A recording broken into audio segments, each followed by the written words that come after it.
একদিন গুলিস্তানের ফ্লাইওভারের নিচে দাঁড়িয়েছিলাম, দাঁড়িয়ে আমি ওই মার্কেটটা পর্যবেক্ষণ করতেছিলাম। পর্যবেক্ষণ করতে গিয়ে আমি একটা জিনিস অ্যানালাইসিস করে দেখলাম যে ওখানে পুরুষ মানুষের জুতা থেকে শুরু করে স্যান্ডেল পর্যন্ত আছে, কিন্তু মেয়ে এবং বাচ্চাদের কোনো পুরাতন জুতা বা স্যান্ডেল আমি দেখলাম না। কৌতূহলবশত আমি এক দোকানদারকে জিজ্ঞেস করলাম, ভাই এখানে তো পুরুষ মানুষের স্যান্ডেলের অভাব নাই, জুতোর অভাব নাই, কিন্তু এই যে মেয়ে বা বাচ্চাদের কোনো পুরাতন জুতা এখানে নাই কেন? ওই ব্যক্তি যখন কথাটা বলল তখন কিন্তু আমি শক হয়ে গেছি।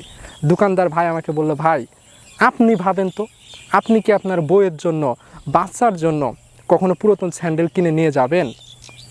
আমি তখন একটা বিষয় চিন্তা করলে দেখলাম, তাই তো, একজন পুরুষ কখনো তার পরিবারের জন্য, তার বউয়ের জন্য, তার বাচ্চার জন্য কখনোই কিন্তু পুরাতন জিনিস নিয়ে যাইতে পারে না, কিন্তু একজন পুরুষ মানুষ তার নিজের জন্য শত পুরাতন জুতা স্যান্ডেলও কিন্তু ব্যবহার করতে পারে।